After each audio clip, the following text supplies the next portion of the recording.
Drill हुआ। सुरक्षा के मद्देनजर मॉक ड्रिल किया गया। आतंकी खतरे से निपटने की तैयारी है। एटीएस के जवानों का ऑपरेशन हुआ। हाई कोर्ट के चीफ जस्टिस भी इस मॉक ड्रिल के दौरान मौजूद रहे। पुलिस के आला अधिकारी भी मौजूद रहे। तो ये तस्वीर आपको दिखा रहे हैं जहां देखिए कोर्ट परिसर में मॉक ड्रिल किया गया और इस मॉक ड्रिल के जरिए सुरक्षा किस तरीके से बेहतर रखी जाए कोर्ट परिसर की, इसकी एक कवायद की गई। और ये तस्वीर आपको दिखा रहे हैं जहां इस मॉक ड्रिल के जरिए, इस ऑपरेशन के जरिए पूरी व्यवस्था का भी जायजा एक लिया गया। देखिए लगातार इन दिनों जिले के जो सिविल कोर्ट हैं उनको उड़ाने की धमकियां मिल रही है मेल के जरिए, लेकिन ऐसे में सुरक्षा व्यवस्था कैसे चुस्त दुरुस्त रहे, ऐसे में आतंकी खतरे से निपटने की तैयारी जो है वो देखने को मिली है। जहां हाईकोर्ट में एटीएस ने मॉक ड्रिल किया और देखिए ये जवान चप्पे चप्पे पर मौजूद है और किस तरीके से इस बनी हुई परिस्थिति से निपटते हुए नजर आ रहे हैं। जहां देखिए ग्रेनेड के जो गोले हैं वो लगातार आपको दिखाई दे रहे होंगे और ऐसे में कैसे इस आतंकी खतरे से निपटा जाए, इसके लिए ये मॉक ड्रिल का आयोजन किया गया था। और इस मौके पर हाई कोर्ट के चीफ जस्टिस मौजूद रहे। इसके साथ साथ पुलिस के आला अधिकारी भी मौजूद होकर इस मॉक ड्रिल को देखा समझा।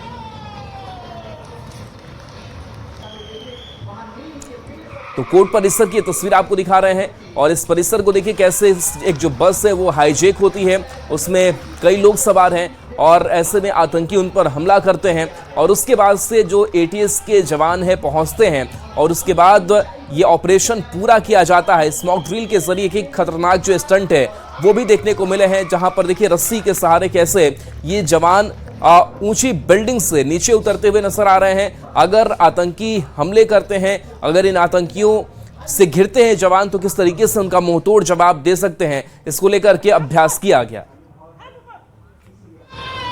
हमारे पीछे ये एटीएस की टीम पटना हाई कोर्ट में मौजूद है और देखिए यहाँ पर ग्रेनेड गिरा हुआ है और ये मॉक ड्रिल की तस्वीर हम पटना हाई कोर्ट की दिखा रहे हैं कि किस तरीके से पहले एक बस को आतंकी अपने कब्जे में लेते हैं और उसके बाद एटीएस की टीम जो है पटना हाई कोर्ट परिसर में कैसे आतंकियों से दो हाथ करती है, इसकी तस्वीर हम दिखा रहे हैं। और एटीएस के जवान यहाँ मुस्तैदी से अपने कला का प्रदर्शन कर रहे हैं, अपने फिटनेस का प्रदर्शन कर रहे हैं और बता रहे हैं कि कैसे यहाँ पर आतंकियों से दो हाथ लिया जाता है, किया जाता है। ये यहाँ पर देखिए साफ तौर पर दिखाया जा रहा है और ये पटना हाईकोर्ट परिसर की तस्वीर है।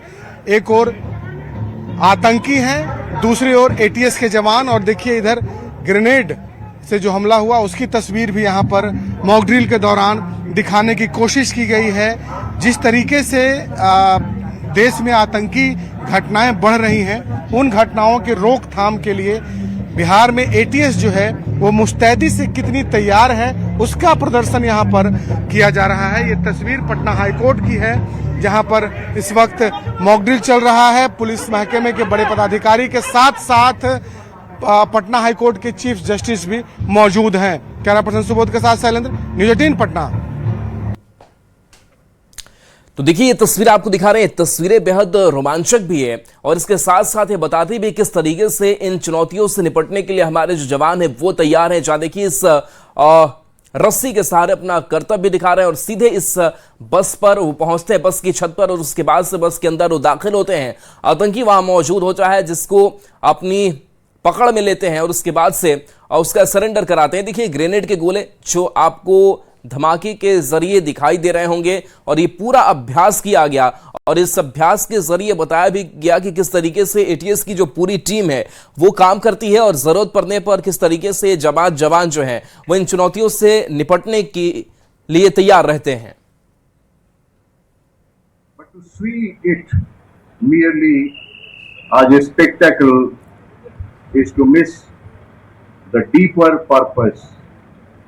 A mock drill is in truth a rehearsal of readiness, an examination not of the day that has come, but of the day that may come. और देखिए नीतीश कुमार से सीएम सम्राट की मुलाकात हुई है। एक कड़े मार्ग पहुंचे थे सीएम सम्राट चौधरी, जहां उन्होंने पूर्व सीएम नीतीश कुमार से मुलाकात की बता दें कि विश्वास मत हासिल करने के बाद यह मुलाकात हुई है और इस मुलाकात के दौरान केंद्रीय मंत्री ललन सिंह भी मौजूद रहे। सोशल मीडिया पर पोस्ट भी किया।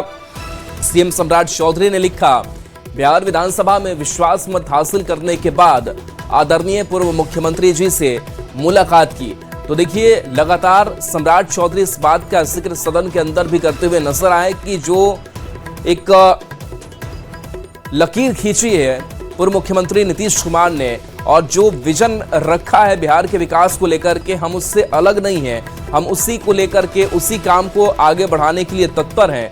और देखिए, कई दफे की जो मुलाकात है वो मुख्यमंत्री सम्राट चौधरी नीतीश कुमार से कर चुके हैं और फ्लो टेस्ट में पास होने के बाद से पहली मुलाकात। और इस मुलाकात के दौरान की तस्वीरें देखिए, नीतीश कुमार के चेहरे पर मुस्कुराहट है, ठीक उनके बगल में ललन सिंह भी दिखाई दे रहे हैं और सम्राट चौधरी हाथ जोड़े हुए दिखाई दे रहे हैं। यानी कि संदेश साफ है कि लगातार नीतीश कुमार की भले वो अब मुख्यमंत्री ना हो, लेकिन उनका जो विजन है, जो उनकी विचारधारा है, वो इस सरकार पर भी छाप छोड़ करके रखी हुई है और उसी कदम पर आगे सम्राट चौधरी बढ़ रहे हैं।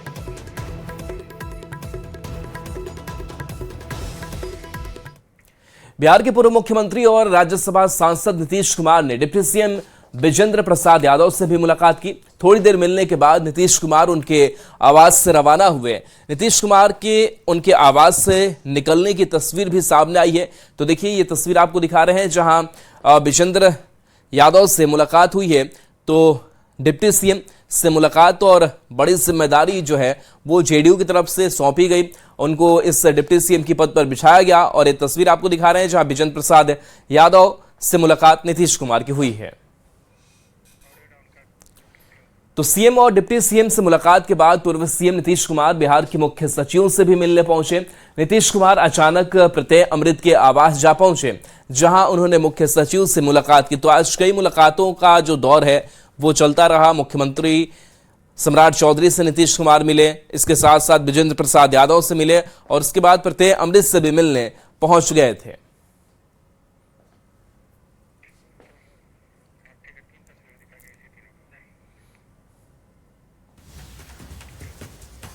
तो सीएम और डिप्टी सीएम से मुलाकात के बाद पूर्व सीएम नीतीश कुमार बिहार के मुख्य सचिव से भी मिलने पहुंचे।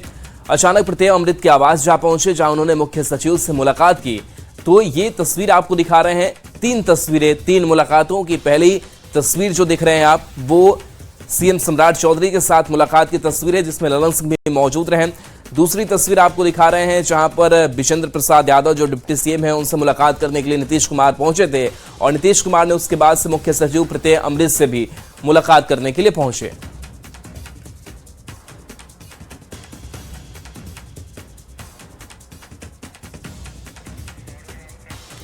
अब देखिए, सीएम सम्राट चौधरी एक्शन में है। मुख्यमंत्री सचिवालय में समीक्षा बैठक उन्होंने की, इको टूरिज्म से जुड़े मुद्दे पर बैठक की, अधिकारियों को जरूरी निर्देश भी उन्होंने दिए हैं।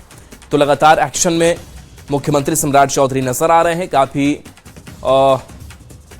कह सकते हैं कि एक्शन उनका नजर आ रहा है और लगातार समीक्षा बैठक का दौर जारी है। तो सीएम सचिवालय में समीक्षा बैठक हुई। बता दें कि मुख्यमंत्री सचिवालय में समीक्षा बैठक हुई, इको टूरिज्म से जुड़े मुद्दे पर बैठक हुई, जिसमें अधिकारियों को कई जरूरी निर्देश भी सीएम सम्राट चौधरी की तरफ से दिए गए। आनंद हमारे साथ है, न्यूज 18 संवाददाता फोन लाइन पर जुड़े हुए हैं। आनंद, इको टूरिज्म से जुड़े मुद्दे पर बातचीत करते हुए, समीक्षा करते हुए नजर आ रहे हैं सम्राट चौधरी, क्या कुछ हुआ? देखिए, बिहार में पर्यटन में असीम संभावना है और आपको याद होगा कि सम्राट चौधरी ने अपने विश्वास मत के दौरान भी पर्यटन में एक बड़ी संभावना के बारे में बात की थी। जाहिर तौर पर बिहार सरकार का फोकस है कि बिहार में पर्यटन के क्षेत्र में कैसे विकास हो, इसे लेकर क्या कुछ बेहतर सुविधाएं पर्यटकों को दिया जाए, इसे लेकर ये समीक्षा बैठक चल रही है। और इको टूरिज्म को बढ़ावा देने के लिए जहाँ पर कई सारे ऐसे इलाके हैं जहाँ पे इको टूरिज्म को बढ़ावा देने से बड़ी संख्या में पर्यटक आ सकते हैं और इसी को लेकर समीक्षा बैठक की, जिस बैठक में तमाम तरह की जानकारियां दी गई कि पर्यटन के बढ़ावा के लिए इको टूरिज्म कितना महत्वपूर्ण रोल अदा कर सकता है। और यही वजह है सम्राट चौधरी ने इस बैठक में कई सारी जानकारी दी और कई सारे निर्देश भी दिए। आने वाले समय में पर्यटन को बढ़ावा देने के लिए सरकार की बड़ी कोशिश है कि पर्यटकों को लुभाने के लिए कई ऐसे उपाय किए जाएंगे जिससे बड़ी संख्या में पर्यटक बिहार में आए, क्योंकि बिहार में कई सारे ऐसे दर्शनीय स्थल है जहाँ पे लाखों की संख्या में पर्यटक आते हैं। तो जाहिर तौर पे सरकार की पूरी कोशिश है कि पर्यटकों को लुभाने के लिए हर उस सुविधा मुहैया कराया जाए जो पर्यटकों को जरूरत होता है। उसी के सिलसिले में इको टूरिज्म को बढ़ावा देने के लिए पर्यटन विभाग के जो कई बड़े अधिकारी थे उनके साथ बैठक किया गया और आने वाले समय में और क्या कुछ सरकार करेगी इसके बारे में दिशा निर्देश भी जारी किया जाएगा। जी चलिए, शुक्रिया इस अपडेट के लिए आपका। बिहार में सम्राट चौधरी की सरकार ने फ्लो टेस्ट पास कर लिया है और अब मंत्रिमंडल विस्तार की बारी है। बिहार बीजेपी के अध्यक्ष संजय सरावगी ने कहा कि मंत्रिमंडल का विस्तार जल्द होगा। वहीं कल के विशेष सत्र को लेकर सरावगी ने कहा कि तेजस्वी यादव जिस तरह से सदन में बोल रहे थे उसमें उनकी बौखलाहट साफ दिख रही थी।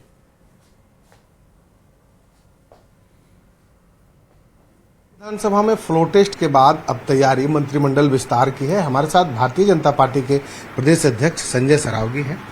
संजय सरावगी जी, अब फ्लो टेस्ट रहा कल, सम्राट चौधरी और तमाम लोगों ने अपनी अपनी बातें रखी। उन्होंने बताया कि कैसे सरकार को चलाना है अगले 2030 तक, पूरी जो रूपरेखा है उसको बताई उन्होंने।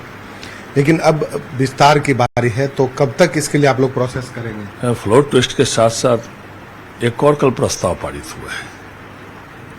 जिन लोगों ने लोकसभा में कांग्रेस, राजद, महागठबंधन के लोगों ने नारी शक्ति वंदन संशोधन अधिनियम का विरोध किया, उन सभी लोगों के लिए बिहार विधानसभा ने प्रस्ताव भी पारित किया है कि जिस तरह आज 29 हमारी बहनें बिहार विधानसभा के सदस्य हैं और वो कानून अगर पास हो जाता तो 125 के आसपास हमारी बहनें वहां विधानसभा में बैठेगी। तो ये लोग जो किए उसके लिए कल निंदा प्रस्ताव भी पूरे विधानसभा ने पारित किया है कि हम निंदा करते हैं। जहां तक मंत्रिमंडल के विस्तार की बात है तो सही है, अभी माननीय मुख्यमंत्री, 2 उप मुख्यमंत्री हैं, निकट समय में मंत्रिमंडल का विस्तार तो होगा ही। माननीय मुख्यमंत्री और एनडीए के नेता बैठ के तय करेंगे और जल्द ही होगा, क्योंकि 3 है वैसे मुख्यमंत्री और दोनों उप मुख्यमंत्री जी चला रहे हैं, लेकिन मंत्रिमंडल का विस्तार तो होना ही है। मंत्रिमंडल का विस्तार होगा, उसके लिए प्रक्रिया भी शुरू होगी, तमाम लोग आप लोग बैठेंगे। लेकिन कल सदन में जिस तरीके से तेजस्वी प्रसाद यादव ने आरोप लगाया उसका जवाब भी करारा मिला है मुख्यमंत्री की तरफ से। देखिए, जो बौखलाहट है, बिहार के लोगों ने जिस तरह महागठबंधन का सुपड़ा साफ कर दिया और राज्यसभा चुनाव में भी आपने देखा वो ट्रेजरी बेंच की ओर इशारा कर रहे थे, जबकि खंड खंड तो वो लोग खुद हैं। बिहार विधानसभा के चुनाव में महागठबंधन खंड खंड नजर आ रहा था, राज्यसभा का चुनाव हुआ खंड खंड नजर आ रहा था, और एकजुट एनडीए एकजुट है वो सभी जगहों पर पता चल रहा है। गोपालगंज से बड़ी खबर, जहां जेवर दुकान में लूटपाट मामले में भीड़ ने अपराधी की पिटाई की थी। एक की मौत हुई थी, दूसरा घायल था। आरोपी की पिटाई का वीडियो अब वायरल हो रहा है। हत्या के बाद गुस्सा भड़का था, पुलिस के सामने ही पिटाई की गई थी। अपराधियों ने युवक की हत्या कर दी थी। डब्लू मिश्रा की गोली मारकर हत्या हुई थी। अब देखिए, सवाल भी इस घटनाक्रम के बाद, और सवाल है कि भीड़ को हाथ में कानून लेने की इजाजत किसने दी, और सवाल ये भी इस मार पिटाई के बाद कि अपराधी पकड़ा गया तो पुलिस के हवाले क्यों नहीं किया गया, और सवाल ये भी है कि भीड़ के सामने आखिर पुलिस बेबस क्यों बनी रही, और भीड़ को इंसाफ देने का अधिकार आखिर किसने दिया है। कटिहार में न्यूज 18 की खबर का बड़ा असर हुआ है। पंचायत में तालिबानी सजा के मामले में पिटाई करने वाला मुखिया प्रतिनिधि गिरफ्तार किया गया है। मस्जिद में चोरी के आरोप में पिटाई की गई थी। आजमनगर की दनिया पंचायत का यह मामला सामने आया है। पुलिस ने सिकंदर भाट को गिरफ्तार किया है।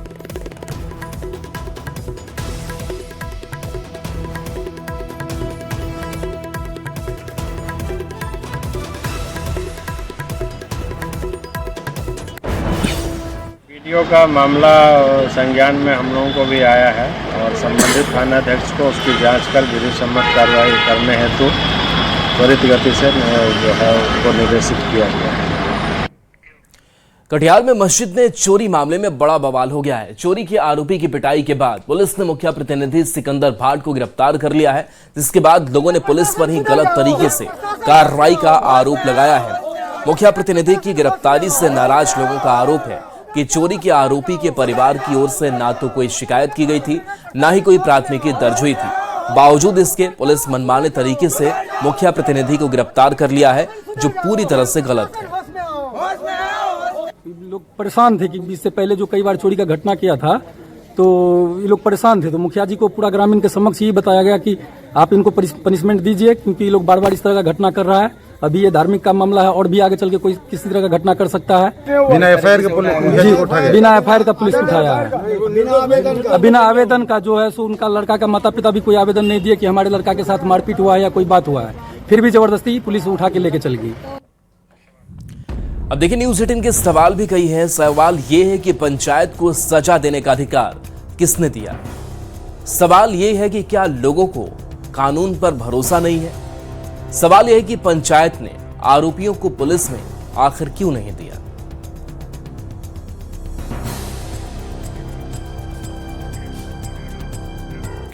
बड़ी खबर सिवान से है, जहां प्यार मोहब्बत का बेहद ही खौफनाक अंजाम सामने आया है।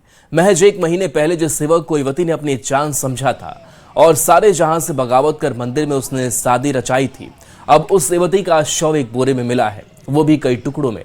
बोरे में शव मिलने के बाद इलाके में सनसनी है। सिवान के भगवानपुर थाना क्षेत्र के सादसा गांव में बोरे में लाश मिली है। इस मामले में पुलिस ने एक आरोपी विजय को हिरासत में लिया है, जिससे पूछताछ हो रही है। युवती आराध्या छपरा के डोरीगंज की रहने वाली थी और 1 महीने पहले ही सिवान के युवक विजय से मंदिर में शादी रचाई थी और पिछले 1 हफ्ते से लापता थी। खेत की तरफ गए लोगों को जब बदबू आई तो पास जाकर देखा कि एक बोरा खून से सना है, जिसके बाद पुलिस को सूचना दी गई और खोलने पर पता चला कि उसमें युवती का शव कई टुकड़े में पड़ा था।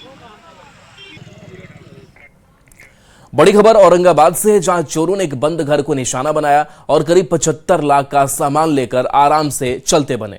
घटना दाऊदनगर थाना क्षेत्र के तिवारी मोहल्ले की है।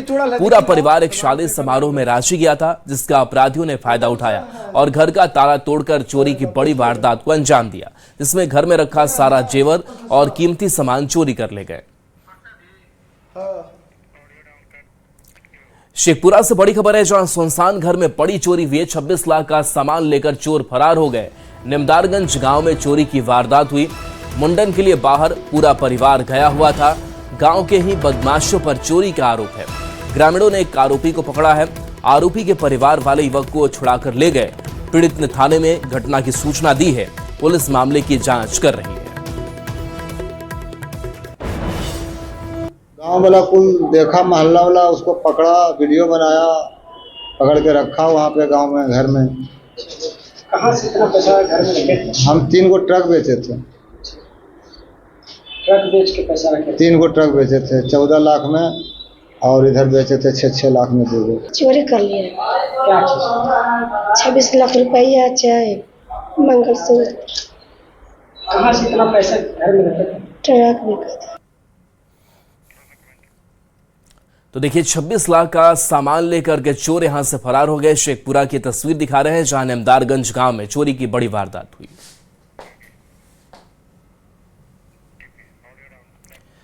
छपरा से बड़ी खबर, जहां वार्ड पार्षद की चाकू मारकर हत्या हुई है। मांझी के वार्ड संख्या 9 के पार्षद की हत्या कर दी गई है। वार्ड पार्षद राजा बाबू की हत्या हुई है। चाकूबाजी में 4 अन्य लोग जख्मी हैं। वार्ड पार्षद की आज शादी होने वाली थी। दरवाजे की सजावट को लेकर पड़ोसियों से विवाद हुआ था। शादी के पहले वार्ड पार्षद की हत्या से सनसनी मची हुई है। घायलों का इलाज छपरा सदर अस्पताल में जारी है। किस बात के लिए गाली दे रहा है? पूछते पूछते आया चाकू मार दिया। किसको चाकू लगा? मेरा भाई जो है वार्ड पार्षद है, इनको मार दिया चाकू। मेरा छोटा भाई, उसको भी चाकू मार दिया। मेरा भी यहाँ चाकू मार दिया है। विवाद का कारण क्या था? कारण था कि लोग बोला कि कौन गाली दे रहा है, ऐसे आया, हम लोग पूछे, अब सब तुरंत चाकू मार दिया। कौन जगह घटना है ये? माझी का है घटना, माझी गोरा नगर पंचायत वार्ड नंबर 9 का। शादी भी थी राजा? इसका जो वार्ड पार्षद उनका आज तिलक आने वाली थी, 28 का बारात था। गोपालगंज से बड़ी खबर, जहां सिरफिरे युवक ने चाकू मारा है। नशे की हालत में 3 को चाकू मारा। घायल तीनों का इलाज चल रहा है। जादूपुर के बगहा गांव की घटना है। मंदिर के पास बैठे लोगों पर हमला किया गया। गाली गलौज के बाद चाकू मारा गया। आरोपी की गिरफ्तारी में पुलिस जुटी हुई है।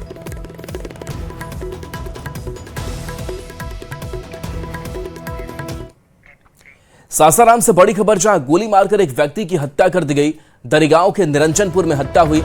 बड़की करपुरवा का रहने वाला दीपू शाह था। घर के पास ही सड़क पर गोली मारी गई। कुछ दिन पहले ही जेल से बाहर आया था। सरोज हत्याकांड में आरोपी था। 2 साल पहले चाकू मारकर हत्या की गई थी।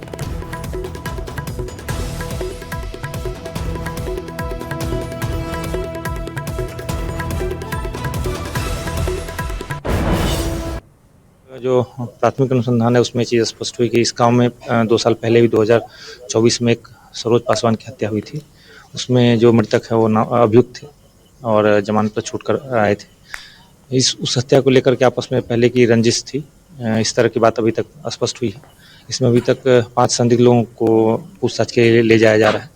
उनसे पूछताछ कर जो संलिप्त अपराधी उनकी पहचान की गई है और भी अन्य अज्ञात अपराधियों के भी इसमें संलिप्त होने की बात सामने आ रही है, जिसकी हम लोग पहचान करके इसमें शीघ्र ही बाकी अपराधियों की गिरफ्तारी की जाएगी।